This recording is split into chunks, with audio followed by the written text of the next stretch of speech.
Tell me and I'll forget. Show me and I may not remember.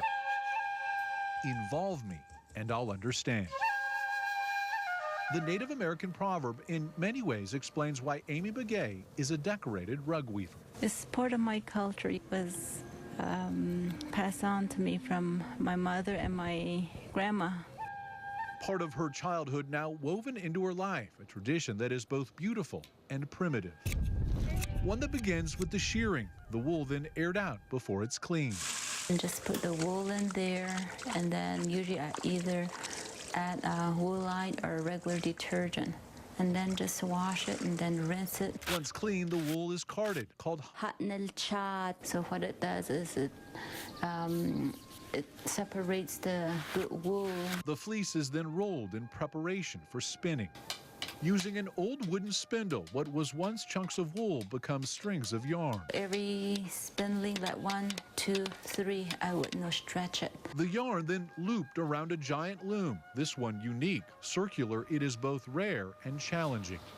Once strung, the weaving can begin, one string at a time.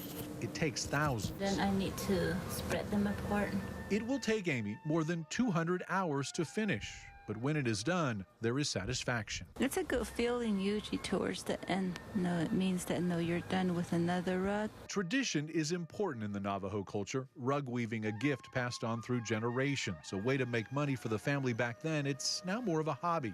But this rug will be sold. Amy Begay, tufted rug with a basket design.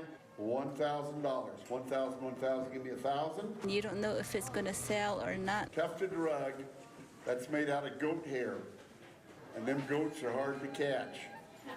If satisfaction is found in the weaving, redemption is given in the bidding. Those rugs are part of me. 1,000, give me 1,000. Yes! Now, on this day, Amy was rewarded. What she learned as a child, someone thought enough of to buy. 1,100. I don't know how they're going to use it. Either put it on the wall or on the floor. 1,100. Sold $1,000.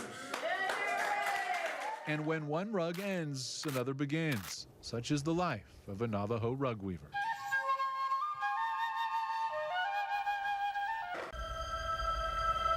It is Mother Nature's crowning achievement.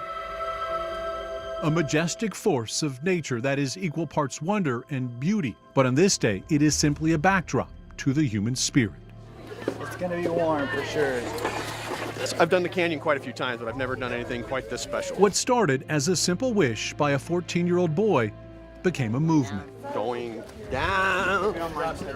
At least 30 people, many strangers, are about to hike 10 difficult miles to the floor of the Grand Canyon. Go, go, go! All because Anthony Castle wanted to dip his toes in the Colorado River. Isn't that awesome? With his little brother Oliver leading the way, Anthony's daring adventure is underway. Right now I just kind of feel choked up, but I think that's appropriate. Diagnosed at 3 with Duchenne muscular dystrophy, Anthony lost the ability to walk a few months ago. It's why so many are here today. Got it. They'll be his legs. He'll be their motivation. This is why I'm doing it, because people really do still care. Good, Anthony. Yeah. A team of 2 will carefully guide Anthony over rocks, around curves, and through water, rotating every 20 minutes. It doesn't get much better than this. This is my idea of a great weekend. It is the most selfless and unusual of armies, family, friends, firefighters, and strangers zigzag down the canyon. The smile on Anthony's face keeps growing. Every stride, every step, a little closer to a dream. He's so happy and good. 2 hours into this remarkable journey, the sun reaches high in the sky, showcasing what is both breathtaking and humbling on what has become a once-in-a-lifetime day. This is the most amazing journey. This is probably one of the bigger things I've ever been involved in. About 3 hours into the hike, this magical experience becomes emotional and a little bit overwhelming. Hikers heard about Anthony's adventure. Good job, Anthony. Go. Minutes after everything is perfect, there's a problem. But I hear him, he's slurring his words a little bit. Something's not right with Anthony. Paramedics test his oxygen levels. Anthony given fluids and food. Oh, yeah. 98 O2 sat with 100. 98? Yep. 97. A sigh of relief. Everything checks out. I love you. With only a couple miles to go, everyone is getting excited when all of a sudden, there it is. Wow. his first view of the Emerald Green River. We made it. Made it to the river. His dream, their goal, about to be realized. As they cross the narrow steel bridge, Oliver once again takes the lead, Dad right behind. Mom soaks it all in. We're here, you know. We got him to the bottom. I don't know how we're going to get up, but the goal was to get him to the bottom. He's ready. Look at this. He's ready. I just want to dig in the sand. With everyone watching, Dad carries Anthony to the water's edge. Oh, yeah. In that very moment, a young man's bucket list just got smaller, a dad's love a little bigger. Feels amazing. So excited that we made it down here. What do you think, Anthony? Didi, it's cold. You wouldn't think this day could get any better, but somehow it did. So here's the mail. River Runner's mail. Almost 6,000 feet below the canyon's rim, a letter is delivered to Anthony. Dear Anthony, we wish we could be there with you too. From his Nana and Grandpa, congratulating a grandson whose courage and enthusiasm is contagious. After a night spent under the stars, Good morning, everybody. Hey. the next part provides the biggest challenge. Hiking out won't be easy. It's going to be gnarly. Gnarly in all sense of the word. Anthony, right here, buddy. What do you want? 2, 3. A picture from the edge of the world Got it. wraps up day 2. Only one more day to enjoy. Morning brings a dose of reality. In about 5 hours, all of this will be over. A wish well earned, a journey complete. I got to tell you, I'm sad. I don't want to leave. I don't want the whole thing to be over. This day spent soaking it all in. A trip inspired by courage and conquered through compassion is almost over. Anthony. Hand in hand, only a few steps are left, the path lined with supporters. With his brother leading the way, Anthony is guided out of the canyon. That smile says so much. These hugs say a bit more. Oh, amazing. I love you. I love you too. That was outstanding. On this day, tears were in fashion, embraces in style. I didn't want to come out because I didn't want it to be over, because it was just one of the greatest experiences of my entire life. After 3 grueling, exhilarating, and magical days, a boy's will shined You're bright. the toughest guy I know, buddy. His spirit lifting everyone. We did it. And thanks to all of them, a wish became reality. Kevin Kennedy, 12 News. Center of the plate, he can't Every baseball field, This ball is hit deep to right. every stadium, both big and small, are filled with moments. Magical ones, memories we remember forever. One of those ball fields is home to the Greenway Demons. There's definitely some at-bats that I can remember, different moments, different games for sure. In 46 seasons of Greenway baseball, almost 600 players have worn the green and gold, all of them part of a rich history. But one player is revered and honored, his initials on every hat. He was a great human being. I mean, great person. He wasn't about him. He was about the team. And Tyler Pruitt was a 3-year varsity letterman. He graduated back in 2001. He's just a great kid, a selfless kid, a kid who worked really hard. 1 year after completing his senior season at Greenway, Pruitt traded one uniform for another, enlisting in the United States Army. Johnny is his mom. They were on a scout mission, and the Humvee was hit by a RPG. Tyler was in Iraq. He died a few days later. He was just 23 years old. We were met like with all these officers, you know, at the airport, full dressed officers, and it's like you knew something was wrong. Every season since, the Greenway baseball team wears caps with the letters TP on the side. he's a guy who fought for our freedom, and for that I'm forever grateful. Every player knows his story, one of commitment and sacrifice. Then in 2008, Coach Matt Denny had an idea. We had some guys that complained about getting foul balls sometimes, you know. Getting foul balls was never fun. I mean, nobody wanted to do that. So Coach took a batting helmet, painted it army green camouflage, and put Tyler's initials on the back. Players quickly got the message. There's a lot more sacrifice than you know, you're making, and there's other people making bigger sacrifices. And the helmet is now a Greenway tradition at every game. Hanging on this hook at home, sitting on the dugout steps on the road, only worn to shag foul balls. That's the only thing it's been used for forever. The helmet never worn in a game, no player ever asking. Nope, never. No one wears it, no one. It was never said, but every player knew The helmet was for one thing only. It had its role. Its one job was to go get its foul balls. For the past 8 years, this hook was its primary home until Throwing out the first pitch. it was the last home game of this year on Tyler Pruitt night with his mom in the stands. The helmet was about to be worn in a game. And I said, you know what, let's do it. Let's let Matt wear it just one at bat and then put it back. Leadoff hitter Matt McDonald had the honor, something no one ever expected. I was nervous. I was very nervous. He looked nervous, that's for sure. He looked nervous. This photo taken just seconds before Matt would walk to the plate. Matthew McDonald. I took a deep breath. I touched the TP on the back of the helmet. The Saguaro pitcher would then wind and throw. Matt would swing. I saw the ball and hit the ball. First pitch. First pitch. Matt hit it hard and high. He hits it, and I just like, my chest just started pounding. I was starting to jump up and down. I was like, get out of here, get out of here. The ball would sail more than 350 feet, clearing the wall and the fences of our imagination. It almost didn't even seem real for a moment. I mean, the moment was too perfect. It was too good to be true. I think there was a hint of disbelief, also like, this is nuts. This is just nuts. Oh, yeah. Matt McDonald, a senior who had never hit a home run in his career, just hit the biggest in Greenway history. It's just undescribable. This isn't real. This is like a storybook. That story's gonna be told for decades. The players were going crazy, the fans cheering. Tyler's mother didn't know Matt was wearing the helmet.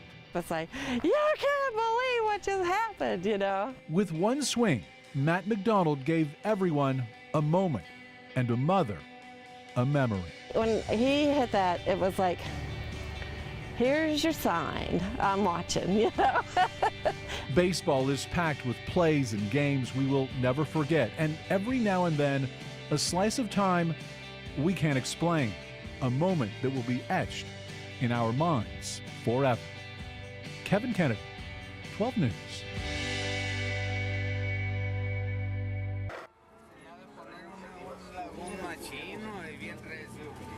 In Mexico, there's a saying, al mal tiempo. In bad times, hola, buena cara. Buenas tardes, nomás venimos a invitarla. Put on your best face. And that's what Frank Olachia is trying to do. Para que van a venir los candidatos. On this day, Frank is supporting a friend, an underdog. Okay. Un día muy importante, domingo. For Frank, it's always been about helping, often the less fortunate, and always with a smile. Helping the migrants actually allows me to have more experience on how to treat a human being.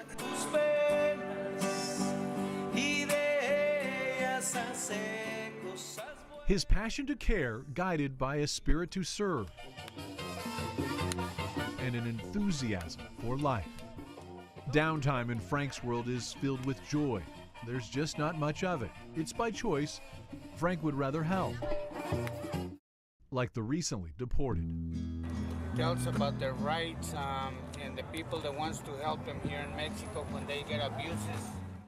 If he's not walking the streets of Nogales, he's driving. In many ways, it's his path, one lined with bumps, turns, and a recent detour. I promise him to stay with him until whether I die or he would die. And that was our deal. A promise Frank would have to break. A promise made to an 83-year-old man, David Hickox. I and Frank met the first time over at the Burger King on Van Buren Street. Back then, Frank was living in the U.S. It was a chance meeting that turned into a friendship. We were home. We were home full of love. And after 6 years of living together, they became family. I used to sit by his side on the bed and, and tell him a story or, something to relax him.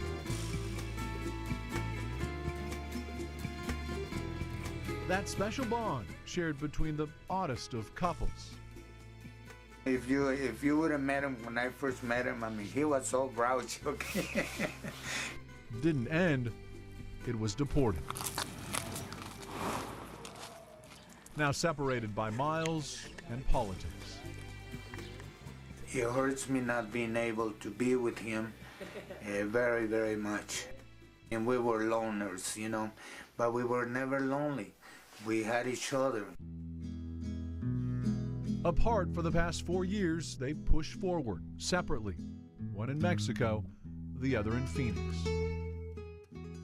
It makes me suffer every day. I thank God that I have communications with him every day. So I'll try to mention it to her. Oh, that's right. You told me that before when I talked to you before. You had a lot of people came from. Their mornings and nights shared, a chance to catch up. And what the students have to say about the work you were doing down there. I didn't realize how many people I helped until I started writing them down. Last month I helped 359 people. For both, it's cherished time, hearing that comforting voice on the other end.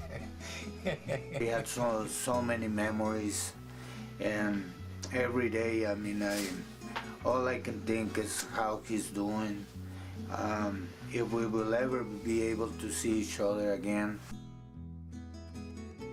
Geographically apart, Frank and David are united by a warm soul. Her name is Christina. His shoulders get all tense. Christina Young has picked up where Frank left off, bathing David. He always gets food stuck in it. Nurturing him, and just being there. And just like with Frank, David has become part of her family. Not surprising. You see, Christina is Frank's daughter. Yes, my dad's journey is my journey. He left a lot of things for me, and one of the things he left here was his best friend. And David has since moved in with Christina and her family. I live with her, and I've lived with her now about 3 years, and we get along well, and things are going pretty good. I'm glad that my daughter Christina, when she's seen how bad he really was out there by himself, she decided to take care of him. There we go. Compassion passed from father to daughter. when David came into my life, it wasn't even a question of whether to do it or not. It was just, we're doing it. In many ways, David is like a grandfather, Christina a granddaughter. But one link in this family chain is missing. Just miss him a lot. And it's not fair that he's over there just for a piece of paper when he lived here his whole life. A life spent away from family, his own and his adopted.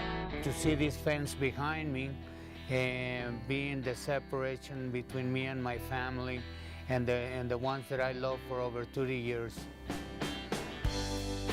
Separated, but not divided. In the name of the Father, the Son, and the Holy Spirit. In the name of the Father, the Son, and the Holy Spirit.